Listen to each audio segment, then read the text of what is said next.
voice, type in your contribution and name, then send it to 7197. Your views, our interviews on Spectrum Radio 1 FM 90. A very warm welcome. This is Spectrum on Radio 1. I'm your host, Edmond Kizito.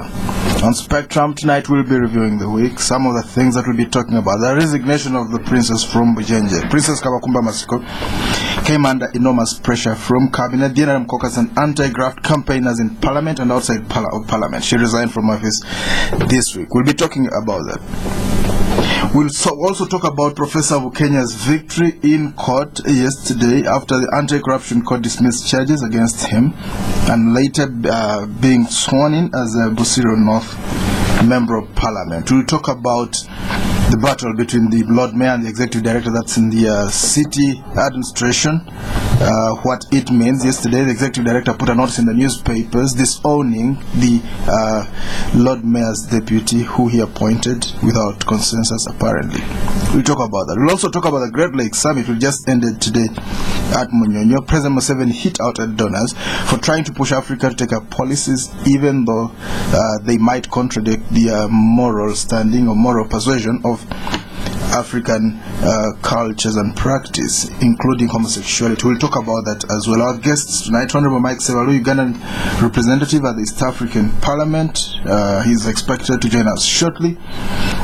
Mr. Charles Rwomushana, former head of political intelligence at State House. You're most welcome, Charles. Thank you. Good evening, listeners and viewers. Viewers, because we're also on the internet, you can see a video of Spectrum, a video recording of Spectrum via YouTube. We're also expecting to be joined by Mr. David Mushabe from the Mushabe and Munungu Company Advocates Group.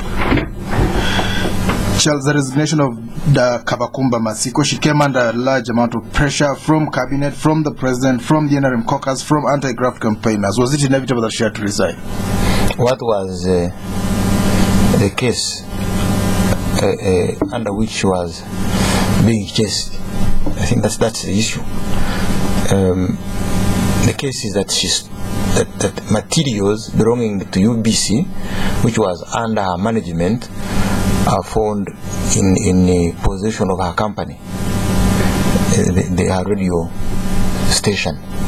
Now, if you take a property that does not belong to you, as long as that property is movable, that's one of the, and without the consent of the owner of that property, that tantamounts to theft. So the case therefore against her is the case of theft, and the case of theft is really very serious, more especially for a person who is in charge of the presidency, because operationally she's the one who is in charge of ministers. Operationally, yes, the office of the president falls squarely under her, including security, including. So if you have got allegations if there is a prima facie case against you, and that prima facie case relates to stealing, that's a little bit more serious. But the question you ask is whether she should have collapsed under that kind of weight. I think there is some bit of shock, because the mood in the country has been the mood of looting. We used to have the culture of looting after wars.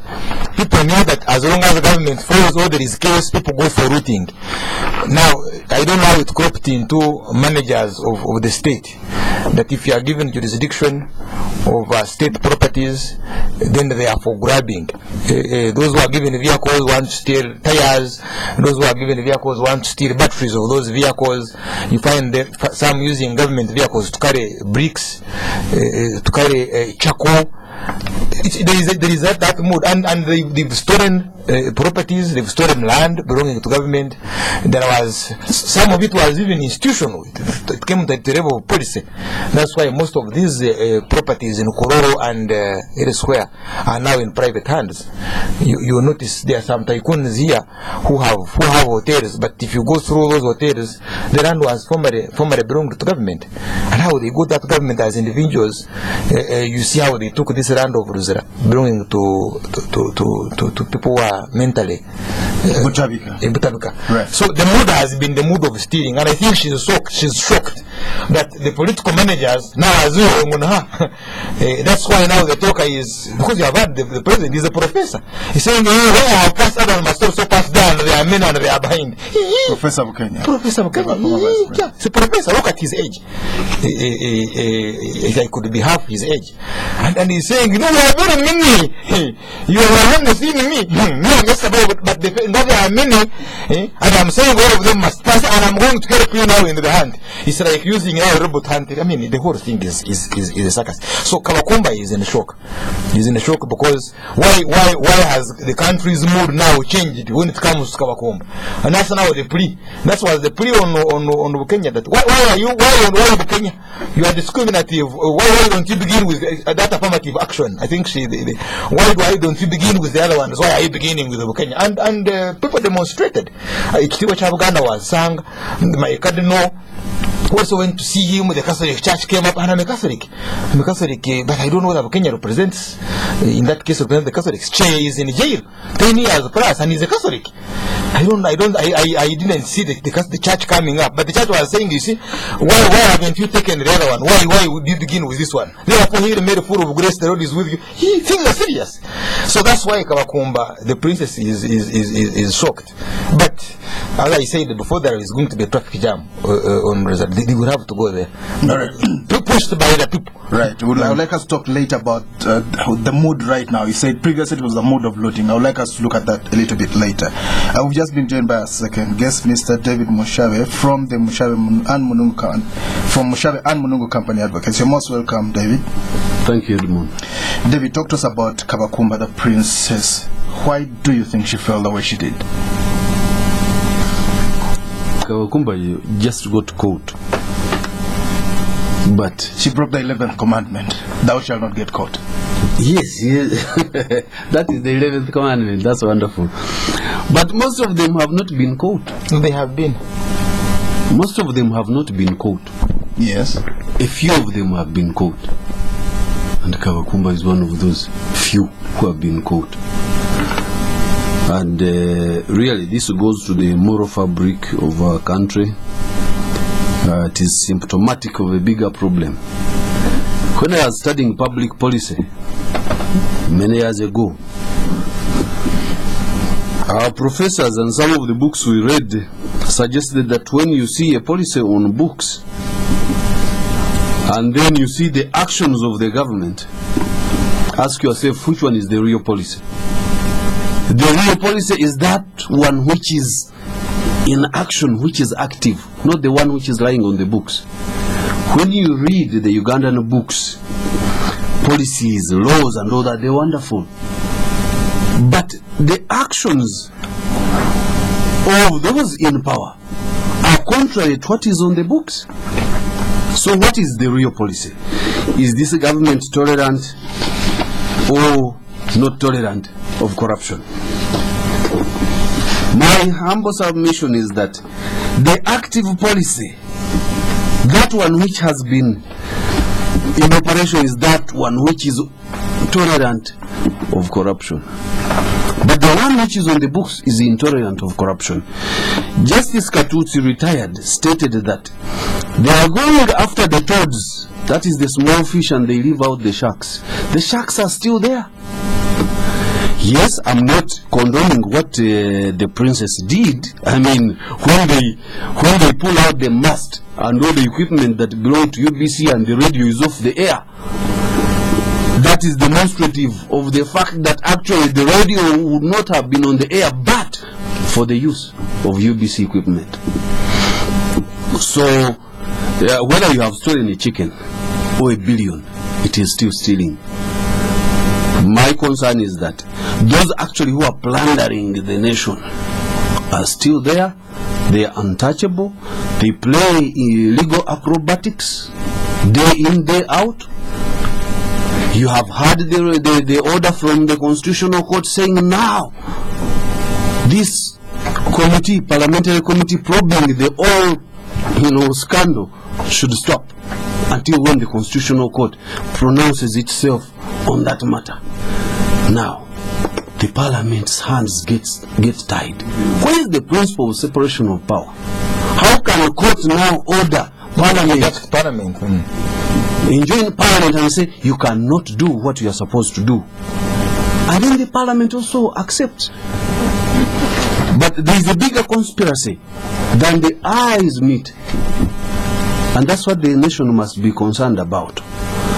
And some people are saying, no, I understand when they went to the caucus in the State House, one of the arguments that was presented, forgive Princess Kabakumba, she worked with wrong people. Oh. And Honorable Sechikubo stood up. One who carried the master. I don't know. That the Honorable Sechikubo, I have heard, this is still hearsay. As a lawyer, I have to be careful. I never heard them say. But it is alleged that Honorable Sechikubo stated, no, Your Excellency, the people worked with the wrong person, not the reverse. Yes. That's what has been happening. When somebody big in power makes a mistake, he points fingers at the small guys. But when it is time to give orders, the small guys have no voice. The big fish are still there. And I urge this nation to get up and fight corruption. Right. But my worry and my pessimism comes in that we seem to be all corrupt. If you look at the way we drive, the police says you stay on the road. This is the lane and you drive on the pavement. That is corruption. People don't know that is corruption. Right. So we are a very corrupt nation. Okay. And we need to look at that. Let's look at something else. What could happen? You say the mood seems to be shifting. Do you think the 9th Parliament will push out more ministers? They've mentioned names: Karolo Kurut over the UBC land, Saida Bumba and Professor Chidu Makuya over illegal compensation to the Hassan Basajabalaba apparently. Do you think more heads will roll? If the 9th Parliament keeps the current momentum, then that is a probable outcome of their actions. However, there's a lot of lobbying. The wheel is being greased. When you hear those other inside information, money exchanges hands on a daily basis from X to Y. So I only pray that the men and women who have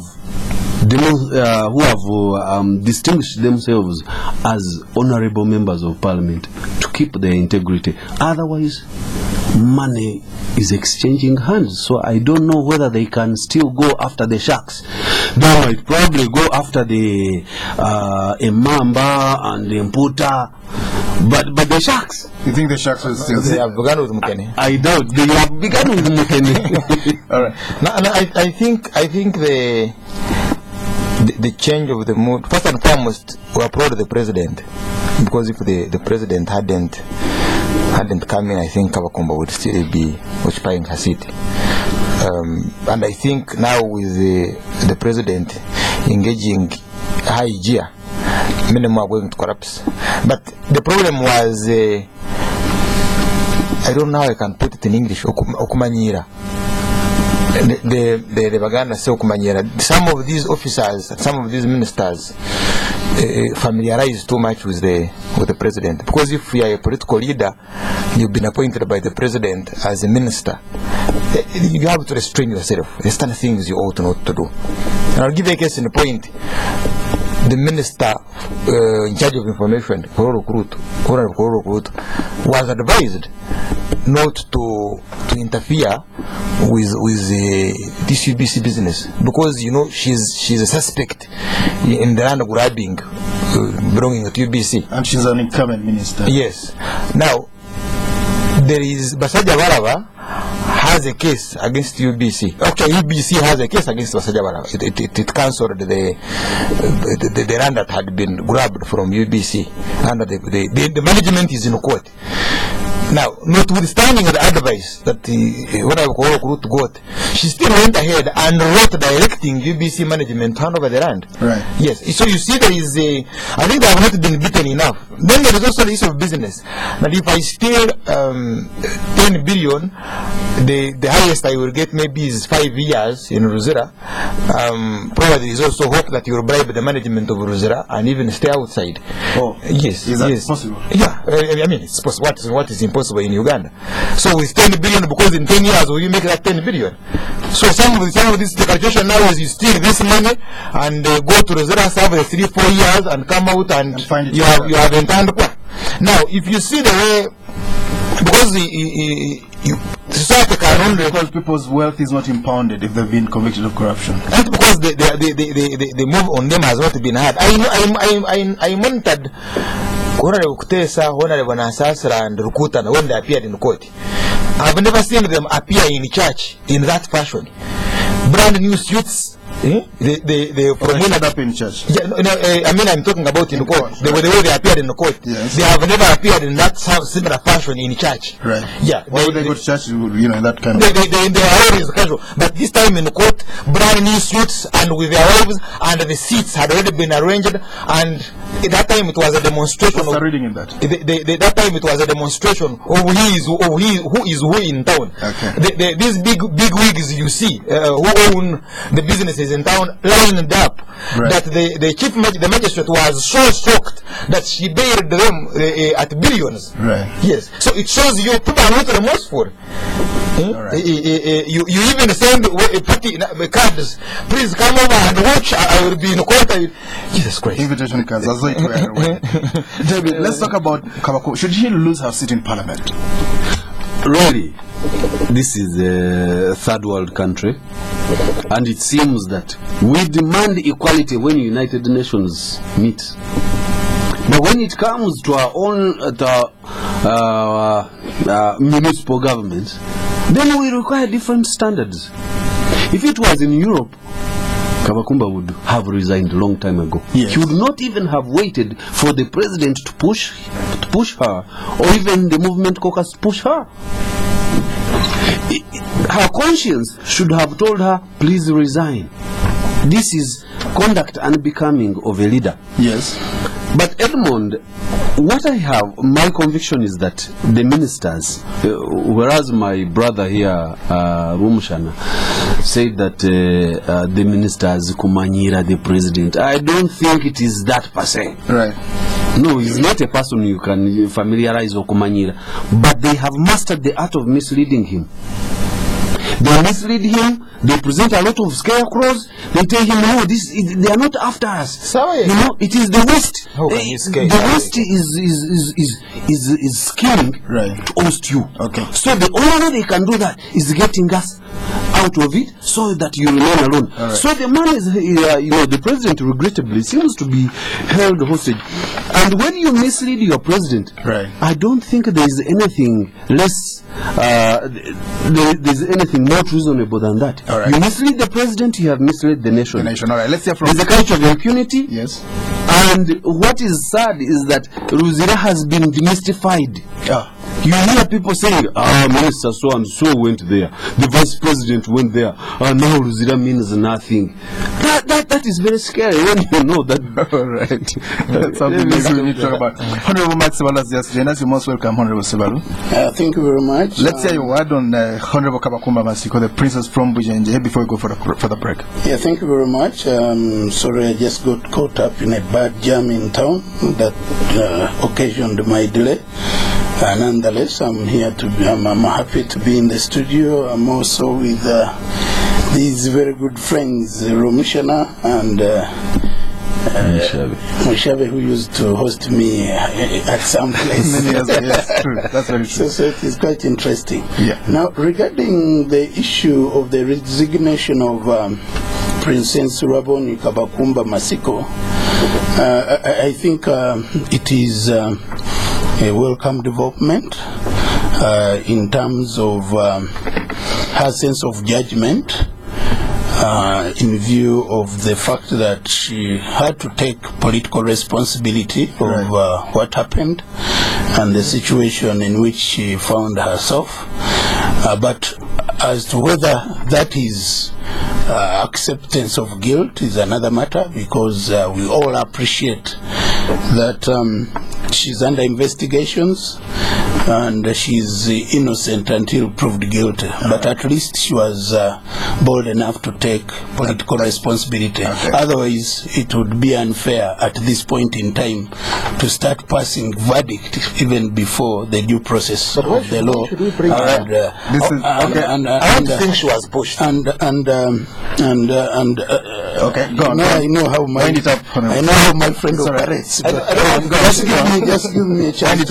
This is my own view, and I want to put it. So, in terms of that, so the advice given to her by cabinet and the advice given by the caucus, and looking at the big picture of herself and of her family, of the party and the country, I think it was a timely decision that she took, and she's life is back to normal. I've just been with her in the memorial service for the late wife of the Deputy Speaker Olanya, and she's moving on, and she's still a committed supporter and cadre of the NRM party, and I think her actions were also in the best interest of the party as well. We're going for a break. This is Spectrum on Radio, and we'll be back. John, Mike and I, we go back a bit. We knew John at the beginning, working for someone else. But he was different. He had vision, saw opportunities. He started working towards his goal, opened his own garage, and worked, learning the hard way. His reputation spread. Trust, consistency, quality. Soon people were coming to him from all parts. He made himself and his whole street prosper, and also helped friends, seeing potential in people and helping them on. But John never shouts about all his success. He's just who he is. Special. So here's to one like John, who make a difference, who enjoy Nile Special, the rich, satisfying taste from the source. Nile Special. You've earned it. Not for sale to persons under 18. Let the sunlight in. Good morning, sunshine of my life. You look happy today. I am. I came in here and I saw there was a whole pile of washing to do. But I thought you didn't like doing the washing. No, I love it. Anything else you need washed? Sunlight 2-in-1 with added fabric softener. Smells so good, you want to use it again and again. Let the sunlight in. Sunlight 2-in-1. Sunlight Clean, Sunlight Fresh. Sunlight in. Happiness is all around. Let the sunlight in. Just like an uncut diamond is brought to life by unmatched skill and dedication, only our brewmaster holds the secret to crafting a crystal malt lager. Under the exacting international standards at Nile Breweries, he uses only the finest, most carefully selected grains of roasted crystal malt and sets in motion the delicate process of releasing their full roast. The result is a world-class beer with a fresher aroma, a richer golden color, and a maltier taste. Nile Gold Crystal Malt Lager. Beyond an ordinary malt. Not for sale to persons under 18. Spectrum on Radio 1 FM 90 is brought to you by Stanbic Bank. Welcome back. On Spectrum tonight we are reviewing the week. Our guests, Honorable Mike Ssebalu, Member of Parliament at the East African Legislative Assembly, also from the NRM NEC, Mr. Charles Rwomushana, former Head of Political Intelligence at State House, Mr. David Mushabe from the Mushabe and Munungu Company Advocates. We've been talking about the princess, now on to something else. The former Vice President Professor Gilbert Bukenya, the Anti-Corruption Court dismissed charges against him before he was sworn in as Busiro North MP. After the ruling and swearing in, Dr. Bukenya indicated that he was officially joining the anti-corruption crusade. David, what do you read in these statements? Being in the legal fraternity, there are certain things that we discuss.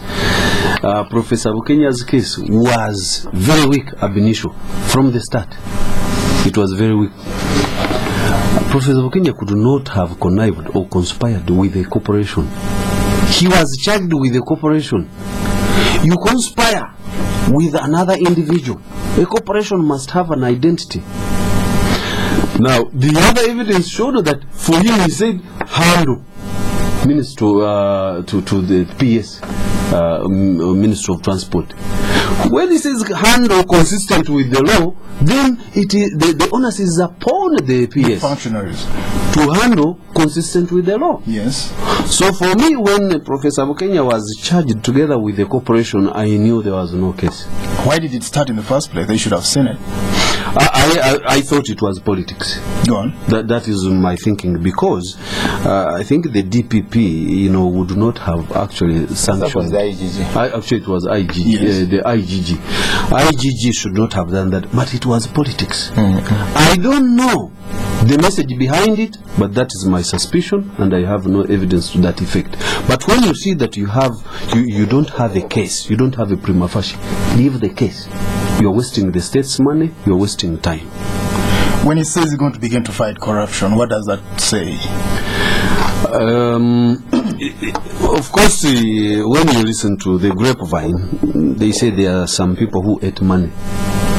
But they pampered his ego. They said, Your Excellency, sign here, Your Excellency, sign here. And the man, because he was being addressed as Excellency, somehow signed the paperwork. But somebody... All his properties are from his salary. Huh? Go on. So, these allocation, the procurement, because in the absence of the president was the head of these things, so he was signing papers. But the people, the technical people can make you commit grave mistakes. Yes. Because these are technicians. Right. They know how to hide certain things, including bringing documents to you at 5 o'clock when you are leaving the office. 5 in the evening, when you are tired, you have pulled out your chair, you are leaving, they say, Your Excellency, sign here, this is very urgent, tomorrow it is needed. And you have worked with people, you trust them, you sign. But the people who ate money are there, and he knows them. So when he says he's going to declare, when he says he has declared the war against graft, He means what he says. Because a long time ago he told us that there is a mafia. Right. So he's about to begin an open war with the mafia. Yes. Honorable Mike Ssebalu. Yeah, I think there are 2 points that I want to look at from this perspective. One is that we have functioning judicial systems and structures that are in place, and they've been able to do their job, and the merits and demerits go to show that at least there is no one who is above the law. The law is there, and once you find yourself on the wrong side of the law, you will definitely go through the due process of the law. And Professor Bukenya subjected himself to the due process of the law up to this point in time. I think that is something we need to look at. Secondly, I think we also need to appreciate that it is in the best interest of the investigative agencies and other agencies of government and departments that are mandated to inform the due process of the law, to do thorough investigations and be able to bring good cases which can be prosecuted up to logical conclusion. This appears to have been hurried, and maybe no good groundwork was done. These are the areas that really lead to a lot of government. These are areas where government loses cases and it has to pay compensation that at times is prohibitive. So I think a lesson we get from this is that once an issue comes in on the table, let's get thorough investigation so that we conclusively deal with the cases before in a manner that gives a lot of credibility to the investigative agencies. And finally, the Anti-Corruption Court is a good innovation, and it is doing a good job.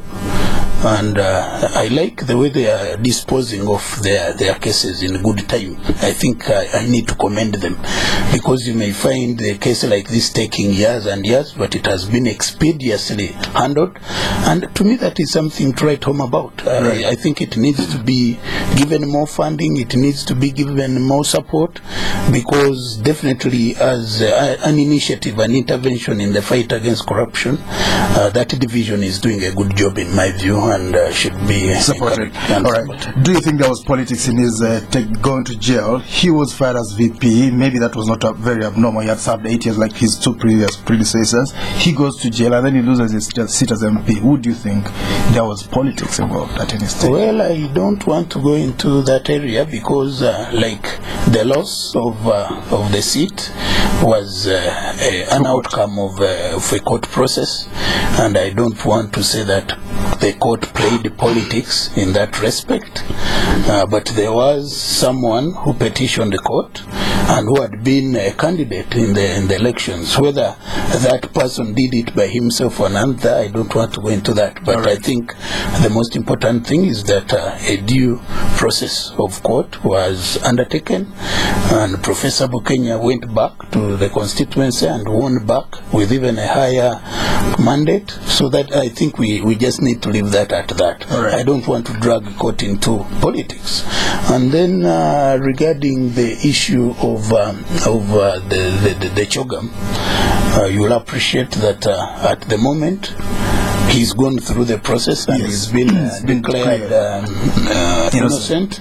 But there are others who are still going through the same due process of the law. So if there are, and there are others who had even been there, the civil servants like engineer, someone.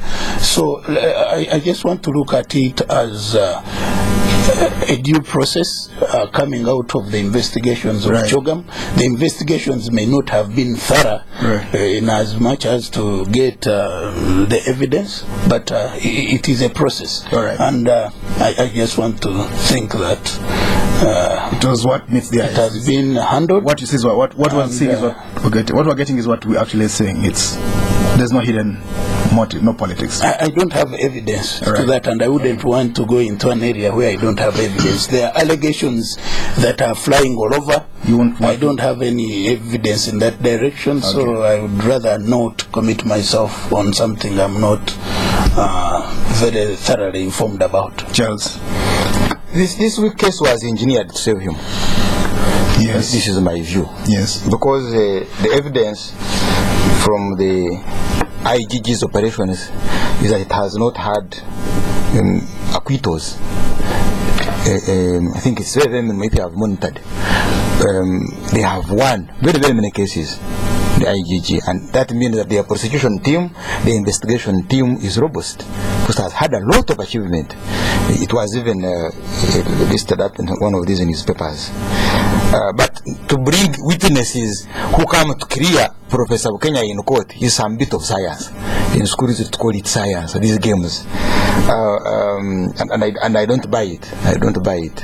In my own opinion, they should have withdrawn. If they wanted to save him, the IGG should have withdrawn the case. But to come in court, you bring state witnesses, and then they say, you see, there was stealing, but for him, he did not steal. No. In my own opinion, I didn't like it. And when he says he has come in to fight corruption, what my friend Mushabe is saying, that he knew those who stole. He was the vice president of the republic. Yes. If he knew, then what did he do? He saw them. What did he do? If he's a person of integrity that he purports now to portray, why did he inform the authorities, including the president himself? Who did he inform? He had all access to the media. He had all access to churches. At least he could have confided in somebody. Now, how does he come up to say? So that means he considered information that was he prejudiced. He concealed information. He concealed information. So what's better for the motivation now is not in good faith. And I don't buy it. Because I respect his age, I respect his academic achievements. So for him to say I saw them steal, then this business of Mr. Mushabe, but they found him tired. If you are tired, then leave the job. Because if you know a signature has that capacity, has that impact, then you leave the job. Besides this, the law is very clear. You are supposed to declare all your orders. Go and look at all his orders. Is it from his salary?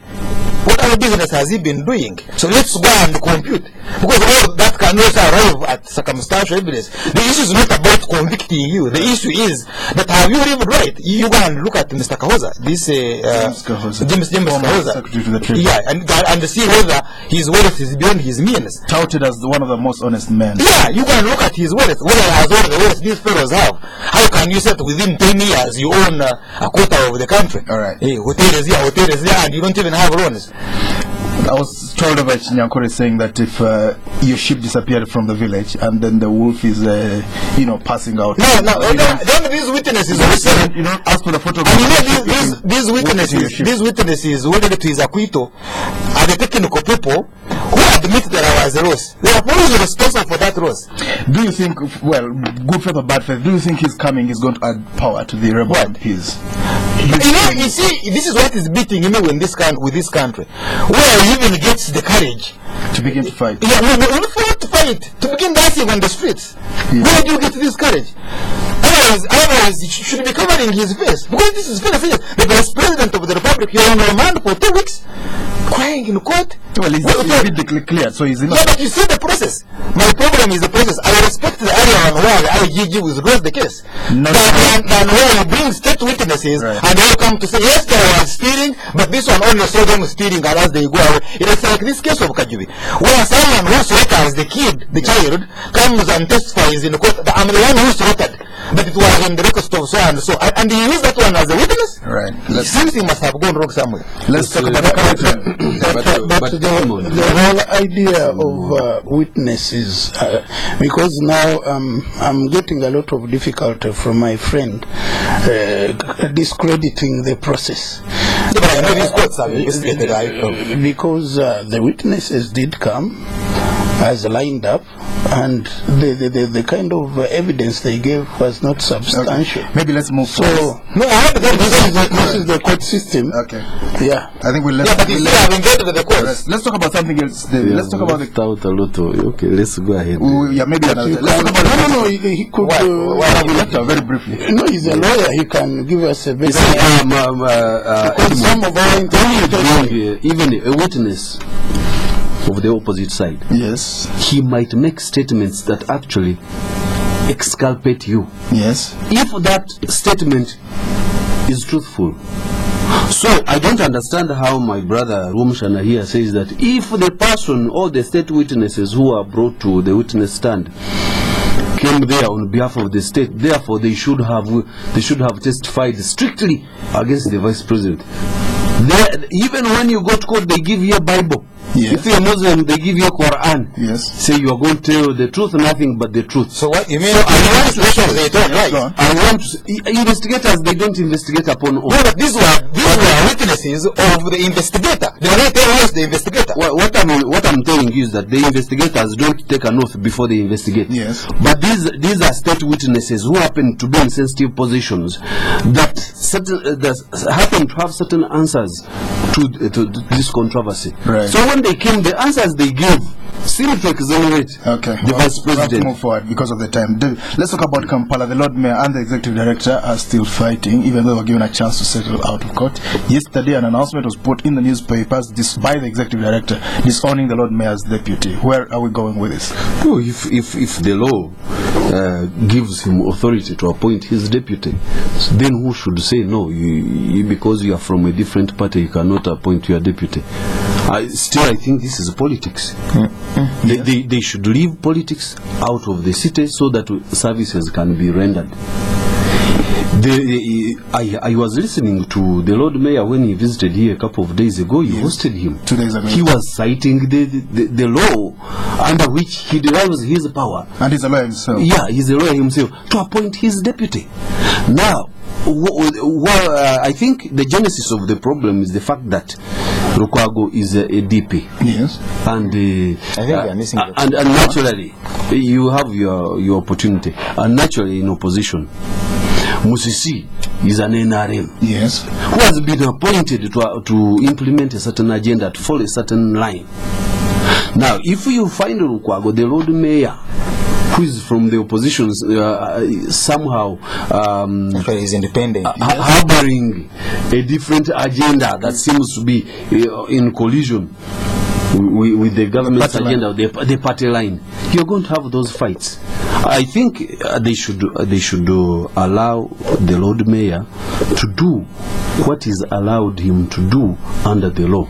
So she does what she's supposed to do under the law, but not try to make it a state, rather a party affair. I was talking to a friend of mine yesterday. He said he was talking to about a few ministers here in government. He said so and so, whether you are from opposition or movement, when he's serving, he serves you. Then he pointed out a couple of movement ministers. He said those ones, when they know you are not a movement, even at the reception, you never see them. Right. That is not public service. I think we are missing the point. The point is that the Lord Mayor appoints his deputy, but with the approval of the council. Yes, and the facts are, when he presented the name for approval, most members, most councillors walked out, given their political differences. So there was no approval. The approval was not done in accordance with the law. I think they didn't have a quorum to mention but a few. So the issue now, and yet NRM has the majority in the council. So 20 out of 31. Yeah, 20 out of 31. So that means if the 20 walk out, you remain with 11, you can't even have a quorum. So that's why we are now having a technical, there is stalemate arising out of that technicality. Right. And they are using it to say, therefore, give us a deputy who is our party. Let's share. And the Rukago has no out of it because his deputy must be approved by the council. And the deputy has not been in accordance with that law, been approved by the council. And I think that's why there is a problem. 100%. Yeah, I think there is one thing that we need to appreciate. Lukwago is mayor, but he has to work with the council, and most of the decisions he has to take must be approved by council. So for him to imagine that he can stay on the extreme and get everything the way he wants it, I think is a bit of a wrong strategy. He needs to do some compromises somewhere, just like even the NRM majority within